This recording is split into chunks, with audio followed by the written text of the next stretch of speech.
games. It can also go into, yes, you have a note? No, it's something. Oh, okay. That's cool. You're getting called the principal's office. Character work, video games. We have flash animations, again, starting to make its live there. There's work in audiobooks, although it is limited because most of the stuff you're going to find in audiobooks is narration. But there is character work that's out there. I've done 2 of them myself. Oh, yeah. We were talking about that outside of it. And then there's commercial work out there for characters, but again, most of the time when they hire you for a commercial, they're going to hire you with your natural voice that you use every day. You know, if they're like, I'm going to sell some Tabasco sauce, you might actually get some character work for that. It's, yeah. Yes, question? Some character work would be like the Trix Rabbit for commercials like that? Yeah, that's exactly. Because that's not, I'm sure if you walk up to the guy who does the Trix Rabbit voice, he's not, oh, I love the Trix, you know, like, you're not going to walk up and say, that was Mickey Mouse. Hi, I heard you doing things for Cocoa Pulse. Yes, like, crazy, I'm happy to meet you. They don't talk like that. Yeah, those would be characters that are in commercials. Oh, he does have the same, like, Tony the Tiger, though, is great. He's, you know, he's the same voice. So he's like, yeah, it's good, that's a good point. So it's limited.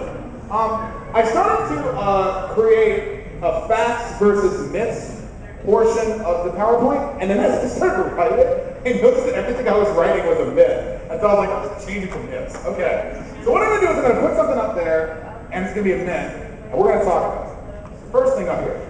It's hard to get into the voiceover business. It's a myth. That's nice. It's a myth. And let me be very, very, very specific on this. Getting in is simple. Getting work is tough. When I talk about getting into the voiceover business, I'm talking about preparing yourself to do voiceovers. Like the Japanese would say, becoming a candidate. Getting yourself ready by like doing, how many people here do community theater? Ooh, that's nice. How many people here do like voice acting lines, things like fan-dubs and amateur work out there? Yeah. I kind of feel I'm not supposed to raise it. You raised your hand? I was. Do you want me to turn? No. Do you want me to just edit that out later? I mean, how many people here just take it in the final cut? have ever done a school play?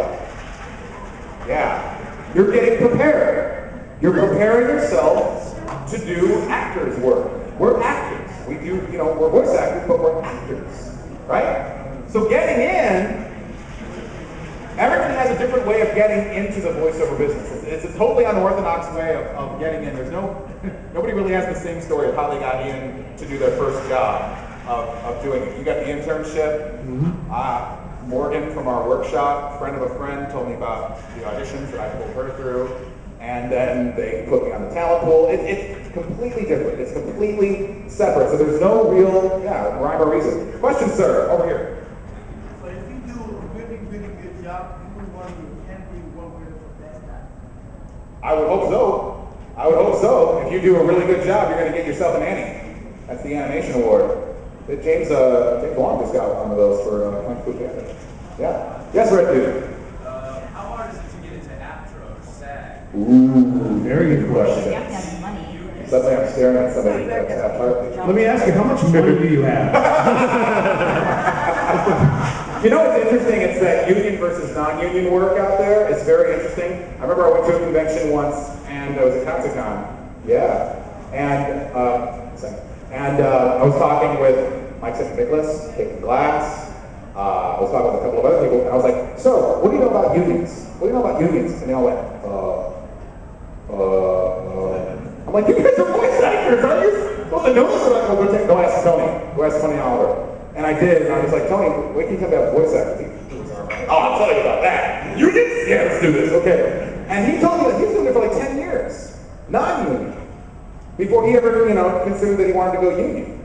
Because it was just, there was just all sorts of different aspects of it, but I don't have the information myself. Well, I mean, I can talk very briefly. I mean, APTRO and SAG are the two, obviously, voiceover things. First of all, I want to point out, they're actually talking right now about merging. So nothing's official yet, but they've both created separate parties to start negotiating with each other to merge the two unions. Because right now there are two voiceover unions, and if you have two unions, you have none, because then companies can negotiate against them. After you pretty much buy your way in. With AFTRA, you walk in, you hand the money, you're an AFTRA. With SAG, you need some kind of a SAG credit, then you can pay your dues, which I think is about $2,400, and then you pay like every couple of months. 1,500 per year. 1,500? Yeah. Thank you. So SAG, you actually have to have a SAG credit. To get into SAG, after you pay to get in. Oh, Christina, you would know. Yes. Yeah. I just want to say. Oh, please. I've been doing voiceover non-union for 6 years. Non-union. And recently I was asked to be a part of the independent feature, and I got into SAG because of that one thing, my first off-camera role. So this whole industry is there's really not any set course that you're going to go on. Yeah. It's going to be hills and valleys and just like sudden turns where like amazing things happen and followed by periods of like downtime. But I didn't need to go into all this, but yeah. I just want to say that it's so funny how it's so uncertain. Yeah. Weird things happen and yeah. And it's weird because, you know what, I was going to have a conversation with you about this, about the expectations that you have as a voice actress, now that you know you're going to get your SAG card. And then like maybe 6 months, a year from now, we revisit it and kind of go, so did the expectations actually hold true for this kind of thing? But that's something different there. Okay, voice acting myth. If it stops turning. You have to go to an acting school or be a trained actor to be genuinely considered in the voiceover business. Wrong. It helps. Oh my God. It does help a Yeah. lot, absolutely. Not to say that, and that's one of the points that I wanted to make here. There is no academic prereq for voiceover. However, theater courses, voiceover workshops, improv classes, they do worlds of difference. You don't have to, but they do worlds of difference, especially once you're in voiceover, to do those kinds of things to keep yourself sharp, to keep yourself, you know, well-honed in your skills and stuff like that, and revisit it. If you think that you've hit your apex, if you think that you've hit your peak as a voice actor, you need to stop doing voiceover. You're either highly deluded or God, and I don't know what to say about that anymore. So they kind of just throw in about that. You can't do voiceover work without being able to use a lot of crazy voices. You can make a living with only one voice. 2 words, Don Fontaine. Yeah. In a world. That was Don. Have you seen that guy, what's his Ted Williams? The homeless guy from Ohio? Yeah. You're listening to the best of oldies. That guy, the YouTube viral guy? Yeah. He got hired by the Cavs and then wound up in rehab again. Yeah. Really guy? Crap macaroni and cheese. I heard about that too. Yeah. Actually, they have videos on YouTube about the session. It's unbelievable. I mean, they've got these golden voices. I remember I did this presentation about a month ago over at Northern Illinois University, and somebody was like, "Yeah, Steve Blue," and I went, "What? Steve? Steve's got plenty of voices." Because he's always cast as like the Spike Spiegel roles does not. Has anybody heard him on the Green Goblin? That's not typical Steve. Anybody hear Godzilla? Is it? What is it? Gilmon. I'm sorry. I am Digimon impaired. Gurren Lagann's a good example too. Yeah, that's Steve Blue. Yeah. What? No. But yeah, you can't make a living with only one voice. I think I may have another one here, and I said this already, the commercials, production, they do focus on your conversational tone. I went in to record my commercial demo reel back in February, and it was so eye-opening because I could not use any of my crazy voices, and I have tons of them. And it was like, I had to keep on backing off and just be conversational. And it was hard. I was so used to being like, oh, you're crazy. But I had to tone it down. And it sounded awesome once it worked. The big thing about commercials, if you're doing commercial voiceover, it's you. It's not you being somebody else. It's you and why you love what you're doing and who are you talking to and who are you selling this to. Like whenever I go in to record for a commercial, I'm like, oh, this is about like bread. I'm going to talk to my mother about bread. She buys bread. It's a very you thing. They want to see different sides of you. So if you come in, you're a naturally funny guy, that's how you go in and sell a car. Hey, I'm selling a Mitsubishi, how you doing, man? Or if you're really serious, I'm selling you a Mitsubishi because it's the best thing on the market, bar none. Right. That's kind of like your Steve And Lucas. that's kind of what Bob talks about. I'm going to talk about here in a couple of frames here of your brand and your style. I have his commercial reel here. Oh, cool. All right, commercial. Yes. We love that. We're gonna listen to a few things. That's got a few things here. Let's get another one in here. Voiceover artists get paid like A-list movie stars, like Shrek, Toy Story. Yeah. No. We're lucky we get to play the dogs in Pixar. Yeah. When you've been doing this thing for 20 years, and then they say, okay, we're gonna need you to play a dog in Up. That's it? That's all you're gonna do? Yeah, we're gonna pay you for residuals for it. Yeah. Okay. But those big figures that you hear, you better, if you don't love voiceover, if you don't love getting up in front of a mic and making a complete fool out of yourself, find another business for yourself, because this isn't for you. I always tell my students that it's like, you know what, if you can't get a joy out of being told that you're going to go into a booth and act like an earthworm, you don't. Like earthworm? This isn't for you. I pick earthworm. Earthworm is just my character, my animal. Most voice actors aren't Hollywood stars. They're rock stars to us, but they're not Hollywood stars. You know, most voice actors kind of go back to the Eddie Murphy thing. You know, voice actors aren't Hollywood stars. They should be. They should. Yes, they should be. Yes. I don't know. I mean, how awesome would it be to go see Rio and then go see things like Kristen Frieda, things like throw names up on the screen that we know that they can create characters. Not to say Rio has bad acting. I'd like to see it in some big A-list kind of stuff. Once you get some voiceover work, that gig will likely lead to more and more voiceover work.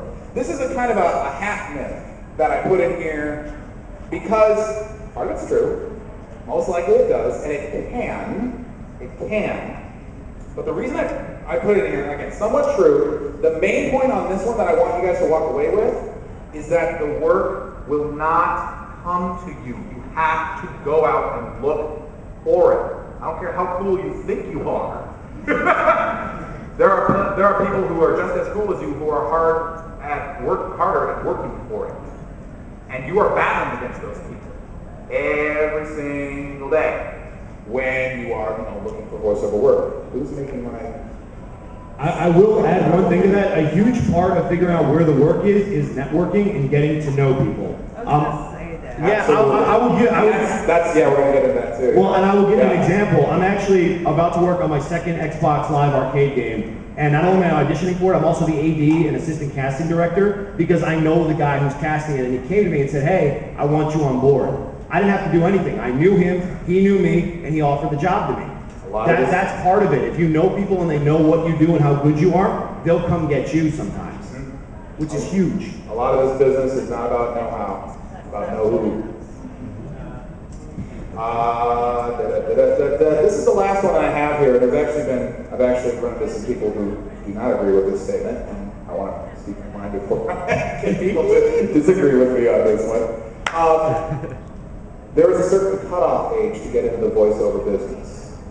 That's a myth in itself, in the fact that you're never too old or young to get started. To pursue a career, to pursue voiceover professionally. There are people who I've met who are like, they were child voice actors, they were child actors, and they started to do it because they grew up with that. Or they were child models, they grew up with that. What I tell people though is that it's not, I want to choose my words carefully here, it's not advantageous for you to start out, I would say, before you turn 18 and think to yourself, I'm going to pursue voiceover professionally at that point. There are people that would disagree with me, and I know, and please, and it's cool. And that's my 2 cents on it. I would throw it over to Ed at this point because I definitely differ on that because I know a lot of people that got started early. Do you know the show Arthur?